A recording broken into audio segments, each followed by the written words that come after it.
20 avril 2026, très rapidement, le peuple d'Afrique recevait nos salutations. Il y a un proverbe bambara qui dit Ni baye moroki ou lukanga moloya. C'est-à-dire, les chiens doivent se sentir humiliés si c'est la chèvre qui mord à sa place.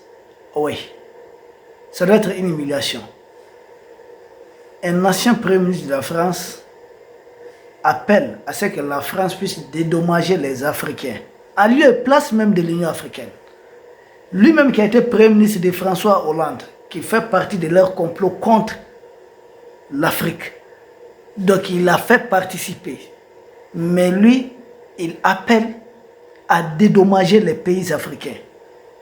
Il s'agit de Jean-Marc Ayrault, qui a été premier ministre de François Hollande de 2012 à 2014, puis ministre des Affaires étrangères de 2016 à 2017.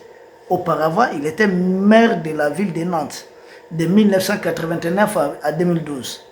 En 2001, parce que nous, ce sont les actions qu'on voit en 2001 au moins, avec la dame là, Christiane Taubira, ensemble, les deux ont fait porter un projet de loi à la France qui aboutit à faire reconnaître l'esclavage comme un crime contre l'humanité.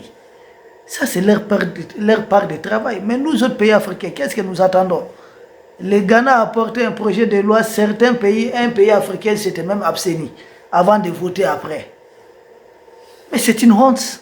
C'est pourquoi j'ai dit, si les chiens doivent se sentir humiliés, si la chèvre mord à sa place.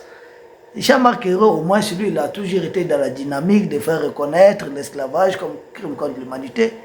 Et d'ailleurs, c'est lui qui préside depuis 2019, depuis 2019, la Fondation pour la mémoire de l'esclavage. Vous savez, si on ouvrait les paradis, on demandait à certains Africains d'y entrer, ils diront non, ils ne vont pas entrer. Finalement, moi, je me demande qu'est-ce qu'il faut pour nous autres Africains. Et surtout, si on doit dédommager, regardez aujourd'hui le surendettement de certains pays. C'est après le départ de Macky Sall, par exemple, qu'on a découvert qu'au Sénégal, il y aurait une dette, je ne sais pas de combien, 7 milliards de dollars ou quel montant là. Des pays africains qui se retrouvent surendettés. Mais si on se mettait à dédommager, pour certains pays africains, même si ça va combien, c'est plusieurs dizaines de milliards de dollars qu'il faut donner à ces pays africains. Mais même ça, là, à ce rythme, il faut mettre de très bonnes institutions parce que vous donnez ça à certaines classes politiques, ils vont se mettre à vilapider ça.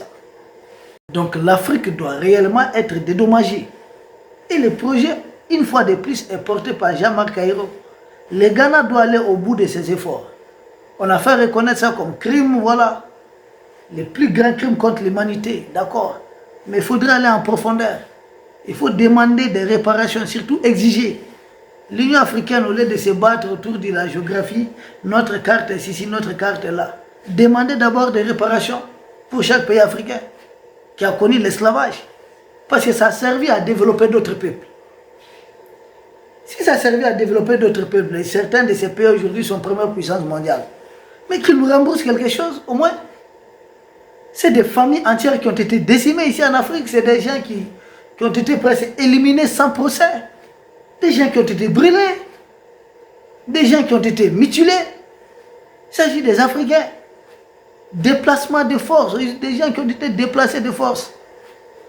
Ils se retrouvent aujourd'hui dans certains pays. Et là-bas encore, il y a eu des choses qu'on ne peut pas tout dire.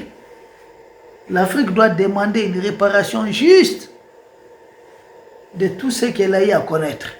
Et ce n'est pas de la mer à boire, ce n'est pas compliqué. Des pays africains qui se retrouvent aujourd'hui endettés avec des trucs de 7 milliards de dollars et autres. Le cas du Sénégal qu'on vient de citer, c'est un exemple palpable. Certes, ce n'est pas le pays le plus endetté de l'Afrique. Mais dédommagement autre là, ça peut même. C'est comme si nous avons notre argent là-bas et puis nous continuons de nous endetter auprès de ceux qui détiennent notre argent. Pourtant, ils ont volé, ils ont pillé, ils ont pris ça injustement. Jean-Marc Ayrault, c'est un ancien premier ministre de la France. Vous savez que nous ne sommes jamais d'accord avec les politiciens français. Au moins, c'est lui, il entame une telle démarche. Et il n'est pas d'intrigue, parce qu'en 2001 déjà, il avait fait reconnaître l'esclavage comme crime contre l'humanité, là-bas dans son pays en France. C'est ce qu'il a pu faire. Maintenant, nous autres Africains, nous qui avons été victimes de cela, qu'est-ce que nous pouvons faire pour y mettre fin? C'est la question que nous devons nous poser. Non, pendant ce temps, il y a encore des Africains qui roulent à moto pour aller tuer d'autres Africains pour faire plaisir encore aux mêmes esclavagistes. Hey, l'Afrique a du chemin à faire. Beaucoup, beaucoup même. Nous avons un long chemin à parcourir encore. 21e siècle, 2026. Pour les intérêts de certaines multinationales de la jeune française, pour les intérêts d'Emmanuel Macron, certains Africains acceptent de se faire des kamikazes, aller se faire exploser contre d'autres Africains. Nous avons encore du chemin à faire. Voici ce qu'on voulait dire rapidement. Parce que tout ce qui va dans le sens, peu importe qui porte le projet, même si c'est le diable, si ça peut être bon pour les Africains, oui, il a dit quelque chose. Nous devons saisir, récupérer même la lutte, nous Africains, et en faire quelque chose pour toute l'Afrique. L'Afrique, nous vous remercions. Nous espérons vous retrouver demain pour un autre sujet au sommet de l'actualité. Merci.